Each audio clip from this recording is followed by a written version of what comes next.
Hello అండి అందరికీ. మన రాష్ట్రంలో అభివృద్ధి కన్నా కులాల యొక్క రాజకీయం అనేది ఏదైతే ఏపీలో చాలా ఎక్కువ ప్రభావం ఉంటుంది. మనం గమనించుకున్నట్లయితే తెలంగాణతో పోల్చుకుంటే ఏపీలో కులాల ప్రాతిపదిక రాజకీయాలు అనేవి చాలా ప్రధానంగా ఉంటాయి. మనం గమనించినట్లయితే ఏదైతే టీడీపీ పార్టీకి కమ్మ సమాజ వర్గం సపోర్టు, అలాగే జగన్మోహన్ రెడ్డి గారికి రెడ్డి సమాజ వర్గం సపోర్టు, మనం చూసుకున్నట్లయితే ఏదైతే కాపు సమాజ వర్గానికి జనసేన సపోర్టు.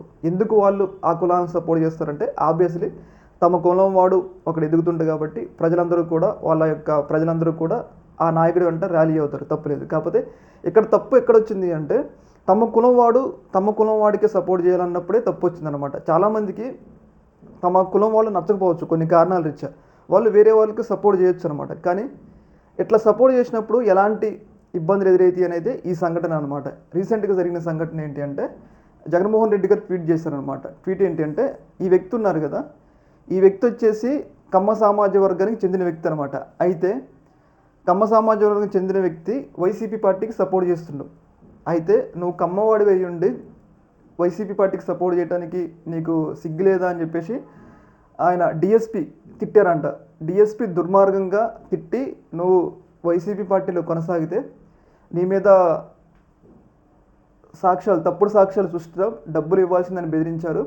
ఇలా డిఎస్పి బెదిరించిండంట. బెదిరిస్తే ఇంకా ఆయనకి ఏం తోచాలో తెలియక ఇలా సూసైడ్ చేసుకొని ఒక సెల్ఫీ వీడియో పెట్టి, జగన్మోహన్ రెడ్డి గారు నా శవాన్ని పరామర్శించాలి, నాలా ఇంకొక ఎవరు వ్యక్తులు బలి కాకూడదు అని చెప్పేసి ఆయన ఒక సెల్ఫీ వీడియో, ఒక లెటర్ రాసి, ఈ లెటర్ రాశారు కదా, ఈ లెటర్ రాసి చనిపోవడమే జరిగింది. అంటే ఇది ఎక్కడంటే సత్తెనపల్లి నియోజకవర్గం, రాజుపాలెం మండలం, పెదనమలిపురి గ్రామం అంట.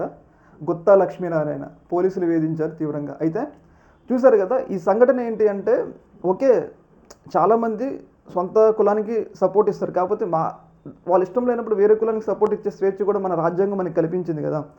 ఏదేమైనా కానీ పోలీసులు కూడా ఇంత దారుణంగా చూసారు కదా. ఒక డిఎస్పీ అంటే ఎంత చదువుకొని ఉంటాడో ఆ డిఎస్పీయే నువ్వు వైఎస్ఆర్సీపీలో ఎందుకున్నావు అని చెప్పేసి అవమానిస్తే అంటే ఎంత దారుణమైన విషయం. పోలీసులే ఇన్వాల్వ్ అవుతున్నారు, అంటే వ్యక్తిగతంగా కూడా ఇన్వాల్వ్ అవుతున్నారు అనమాట. ఈ యొక్క విషయం మీద జగన్మోహన్ రెడ్డి గారు స్పందించి ట్వీట్ కూడా చేయడం జరిగింది. ఒకవేళ తను చనిపోతే తన శవాన్ని పరామర్శించాలి, తనలాగా ఎవరు బలి కాకూడదు అని చెప్పేసి ఆయన ట్వీట్ చేయడం జరిగింది. కానీ ఇలాంటి సంఘటనలు చాలా దారుణం అనమాట. ఎందుకంటే ఒక నచ్చిన వ్యక్తికి సపోర్ట్ చేసుకునే హక్కు ఉంటుంది. ఇప్పుడు మనం చాలా మన క్రికెట్ అంటే చాలా ఇష్టం.